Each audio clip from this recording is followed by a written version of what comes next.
Seller hits black elderly woman, shocked when she learns who owns the store. The afternoon sun filtered through the windows of Willow Grove Market, casting warm patterns across the polished floor tiles.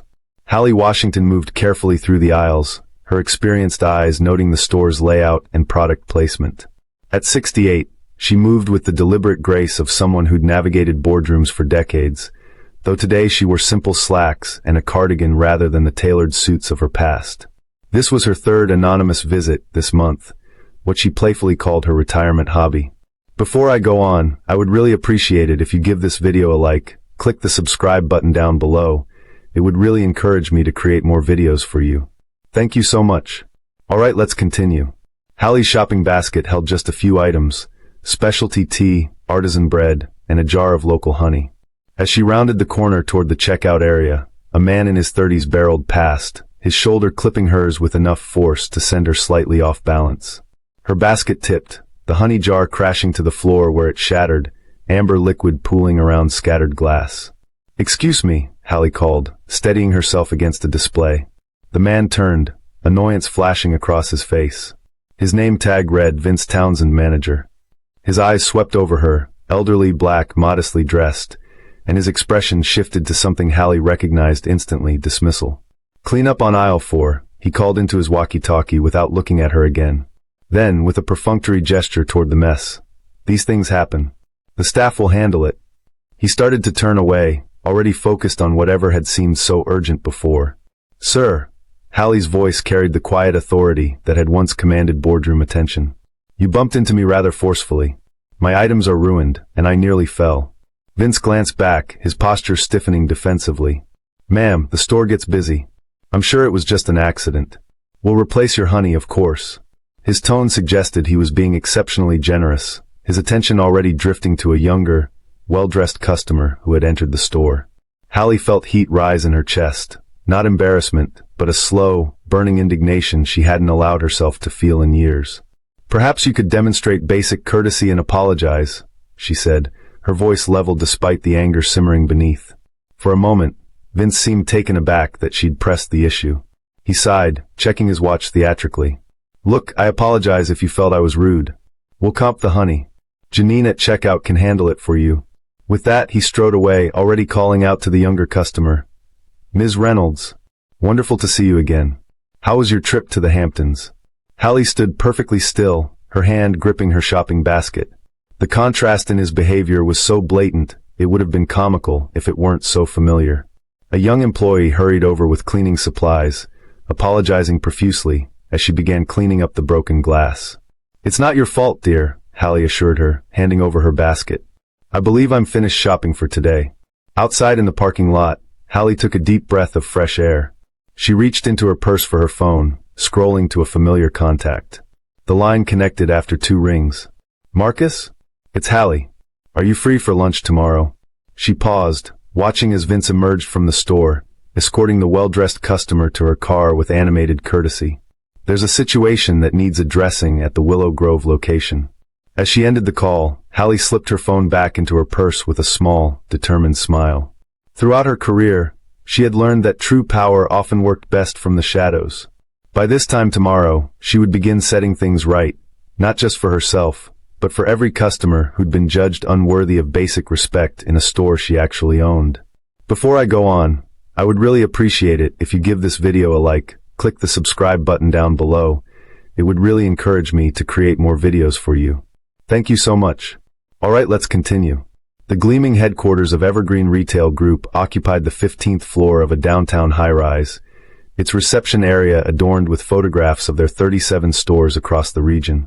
Halle stepped off the elevator, nodding to the receptionist who greeted her warmly by name. Though she'd been semi-retired for 3 years, the staff still treated her with the deference due to the company's founding partner and majority shareholder. "He's waiting for you in the corner booth," the hostess at Emilio's told Halle 20 minutes later. The upscale restaurant on the building's ground floor had been their meeting spot for nearly 2 decades. Marcus Jennings, now CEO of Evergreen, rose as she approached. At 52, his close-cropped hair showed distinguished touches of gray at the temples, and his smile was genuine as he embraced her. 3 years of retirement, and you still look more put together than half my executive team," Marcus quipped as they settled into their seats. He signaled the waiter, who brought Halle's usual iced tea without being asked. "So what's this about Willow Grove? Quarterly numbers look strong there." Halle took a measured sip of her tea before answering. "Do you remember when we started Evergreen 30 years ago? Two black entrepreneurs with one struggling store and ambitious dreams." She traced the condensation on her glass. "We made a promise about the kind of business we'd build, one where everyone would be treated with dignity, regardless of appearance or status." Marcus's expression shifted from curiosity to concern. "What happened, Halle?" His voice dropped lower, the casual tone replaced by the sharp focus that had helped build their empire. 24 hours ago, I was practically knocked over by the store manager at Willow Grove, Vince Townsend. He didn't apologize, barely acknowledged me, then immediately fawned over a younger, white customer. Halle's voice remained steady, but her fingers tensed around her glass. "It wasn't just rudeness, Marcus. It was the dismissal in his eyes when he looked at me, an elderly black woman in casual clothes. I was invisible to him." The muscles in Marcus's jaw tightened as she spoke. By the time she finished recounting the incident, his hands were clenched on the tabletop. "I'll have HR terminate him by end of day," he said, already reaching for his phone. "No," Halle placed her hand over his. "That's not what I want." Marcus looked at her in surprise. "Halle, this goes against everything Evergreen stands for. You founded this company because you were tired of being treated exactly this way." A slight smile crossed Halle's face as memories surfaced from decades earlier. The countless loan rejections, the suppliers who wouldn't meet with her, the property managers who suddenly had no vacancies when she appeared in person. "Precisely why I don't want a quick termination. That solves nothing. It doesn't change minds or behaviors." She leaned forward, her voice taking on the strategic precision that had guided Evergreen through 3 decades of growth. "I want to handle this personally. I want a full investigation into his management history. Security footage, customer complaints, employee interviews. I want to know if this is a pattern." Understanding dawned in Marcus's eyes. "You want to make this a teaching moment." "Evergreen has always been more than profit margins to me," Halle said, her gaze drifting to the window where their company's building stood tall. "It's about creating something that outlasts us, a business model that proves excellence and equality aren't mutually exclusive." Their food arrived, but neither paid much attention to it. Marcus was already making notes on his tablet, his face set with determination. "The quarterly manager reviews are next week. Willow Grove is scheduled for Tuesday." Halle nodded, a plan crystallizing in her mind. "Perfect. I believe it's time I conducted one myself." Her eyes held a gleam that Marcus recognized from their early days, the quiet, formidable resolve that had turned one struggling store into a retail empire. "Vince Townsend won't know what hit him," Marcus said with a grim smile. The small conference room at Evergreen headquarters hummed with focused energy as Halle studied the documents spread before her. Over the past 4 days, Marcus had assembled a comprehensive dossier on Vince Townsend, employment history, performance reviews, and customer feedback since his hiring 3 years ago. Officially, his record appeared solid. Sales targets consistently met, inventory shrinkage below average, store presentation scores above standard. Yet something about the manager's demeanor had triggered Halle's instincts, honed from decades of judging character across boardroom tables.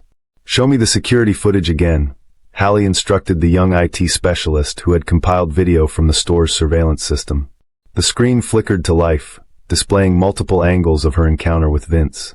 The footage was more damning than Halle remembered, the careless shove, his dismissive posture, the theatrical impatience when she'd requested an apology. Minutes later, the same footage showed his dramatic personality shift as he fawned over the younger customer, escorting her through the store with attentive gestures. "Now the compilation from the past 6 months, Halle requested, her expression impassive as the specialist queued up a carefully edited sequence. Pattern recognition had always been Halle's strength, and what emerged from these clips was unmistakable. Elderly customers, particularly minorities, received cursory treatment. Young professionals and wealthier-appearing shoppers enjoyed personalized attention, special orders, and Vince's seemingly boundless patience.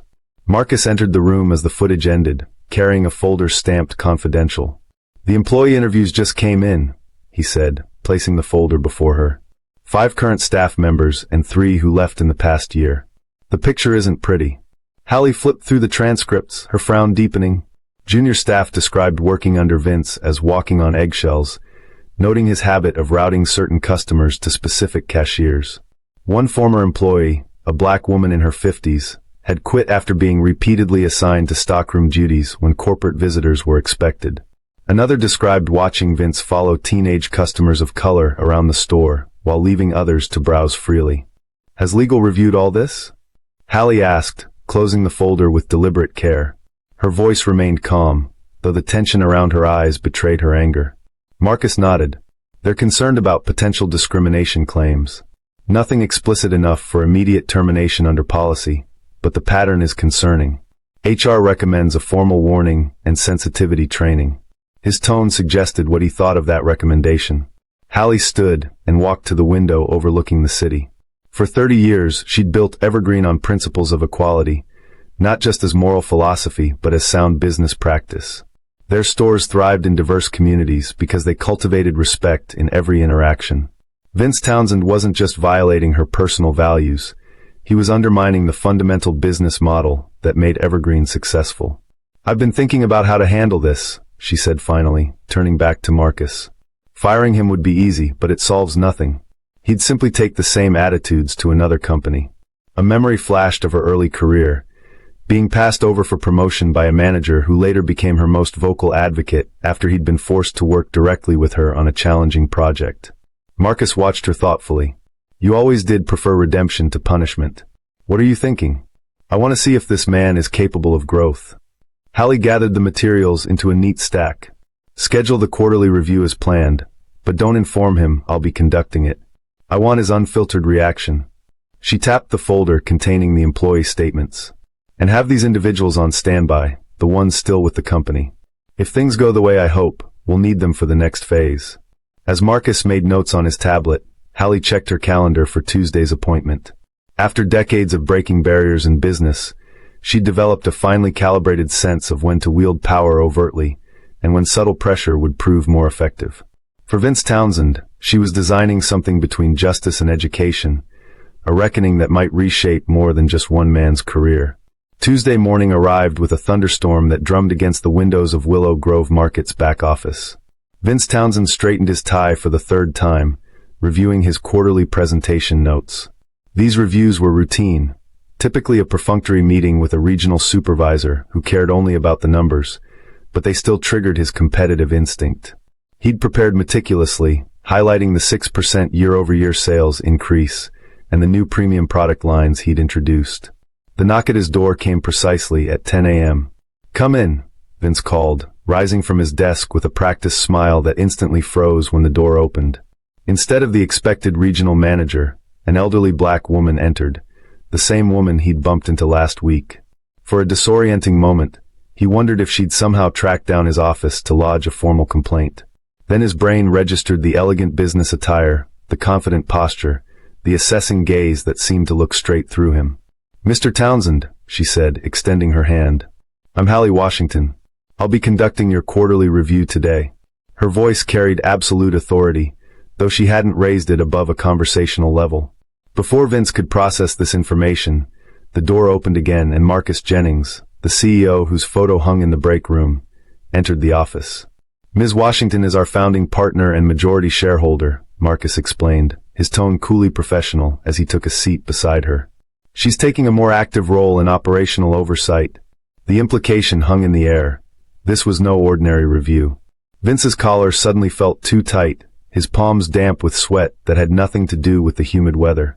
Halle opened a leather portfolio containing his performance data. "Your numbers look strong on paper, Mr. Townsend," she acknowledged, her finger tracing along a chart. "But Evergreen Retail Group measures success beyond mere sales figures." With a deliberate motion, she placed a tablet on the desk and turned it toward him. The screen displayed security footage of their encounter, his shoulder connecting with hers, the honey jar shattering, his dismissive response. "Perhaps you remember our interaction last Thursday?" Halle asked, her voice calm but unyielding. Vince's mouth opened, then closed, words failing him as the footage continued, showing his immediate transformation when greeting the younger customer minutes later. The contrast was starker than he'd realized, like watching two different people wearing his face. "This isn't an isolated incident," Marcus continued, sliding a folder across the desk. "We've compiled 6 months of similar interactions. Vince leafed through the documents with increasingly numb fingers. Customer service discrepancies, employee testimonials, complaint patterns he'd dismissed as insignificant. Each page revealed something ugly about his management style that he'd never acknowledged, even to himself. "I don't understand," Vince finally managed, his voice hoarse. "My store meets all performance metrics. We've increased profits every quarter." He gestured weakly toward his presentation materials, now seeming trivial compared to the evidence before him. "Are you firing me over one rude moment?" Halle's gaze was penetrating, but not unkind. "Mr. Townsend, I founded this company 30 years ago because I understood something fundamental about retail. Every person who walks through our doors deserves the same respect, regardless of their appearance, age, or perceived status." She leaned forward slightly. "The metrics you've achieved are impressive, but they've come at the cost of our core values. That's not sustainable growth. It's borrowed success that damages our brand in ways numbers can't capture." The office fell silent except for the rain against the windows and the soft mechanical hum of the air conditioning. Vince stared at the security footage still playing on the tablet, seeing himself through her eyes. The realization of who she was and what he'd done hit him with physical force, leaving him dizzy with the implications. His career, which he'd built with such calculated precision, now hung by a thread held by the very woman he'd shoved aside without a second thought. "What happens now?" he asked, his voice barely audible as the weight of his actions settled fully upon him. "Before I go on, I would really appreciate it if you give this video a like, click the subscribe button down below. It would really encourage me to create more videos for you. Thank you so much." "Alright, let's continue." Halle Washington closed the portfolio containing Vince's performance metrics and studied the man across the desk. His complexion had paled considerably, his earlier confidence replaced by the universal look of someone seeing their career evaporate before their eyes. In that unguarded moment of vulnerability, Halle saw something she hadn't expected. Not just fear, but genuine shame. "You have two options, Mr. Townsend," she said, her voice measured. "The first is straightforward. Termination with 2 weeks severance, effective immediately." She paused as Vince's shoulders slumped further. "The second option is more demanding, but offers a different outcome." She slid a sealed envelope across the desk. "This contains a 6-month rehabilitation program I've personally designed. It includes intensive diversity training, weekly counseling, and most importantly, reassignment to customer service for our elderly and minority clientele." Vince opened the envelope with trembling fingers, scanning the document inside. His eyes widened at the extensive requirements. Saturday shifts at the Community Senior Center, regular assessments by a diversity consultant, mentorship under Evergreen's first black store manager, now retired.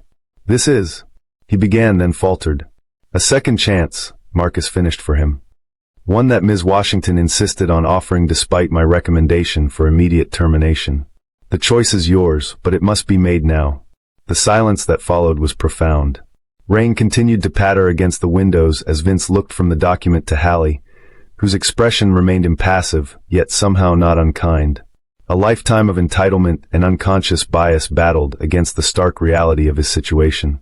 "Why would you offer this?" he finally asked. "After how I treated you." Halle's expression softened slightly. "Because Evergreen isn't just a company to me, Mr. Townsend. It's my legacy.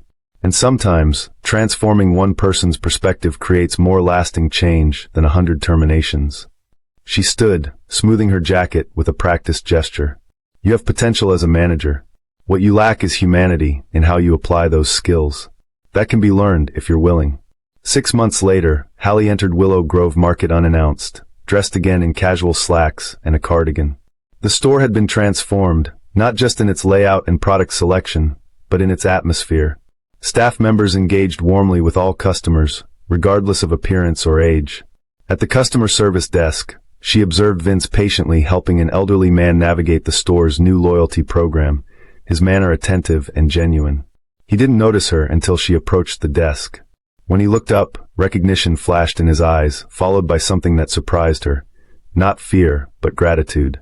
"Ms. Washington," he said, excusing himself from the customer after ensuring another staff member would continue the assistance. "I didn't know you were visiting today." "That was intentional," Halle replied with a small smile, noting how differently he carried himself now, the defensive posture replaced by something more open. "I wanted to see the real Willow Grove, not a performance for the owner." Vince nodded, understanding the test. We've been implementing those community outreach programs we discussed last month. Our senior shopping hours are now our highest customer satisfaction period.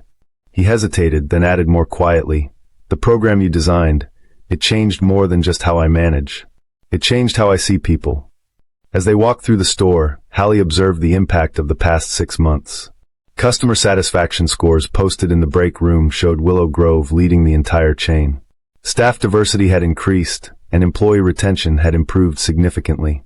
The rehabilitation program had expanded beyond Vince to become a model for management development across all Evergreen locations. Outside in the parking lot, Halle paused before entering her car. The transformation of one store, of one person, might seem small against the vast landscape of prejudice and discrimination she'd navigated throughout her career. Yet as she watched Vince return to his customers, treating each with the same respectful attention regardless of appearance or age, she felt the satisfaction of knowing that true change happens one interaction at a time. Some forms of justice came loudly, with headlines and public reckonings. But sometimes the most enduring justice was quieter, measured in shifted perspectives, in biases confronted and overcome, in the gradual reweaving of the social fabric. For Halle Washington, this quiet victory at Willow Grove Market was perhaps the most meaningful achievement of her long career, proof that her legacy would continue shaping lives long after she was gone.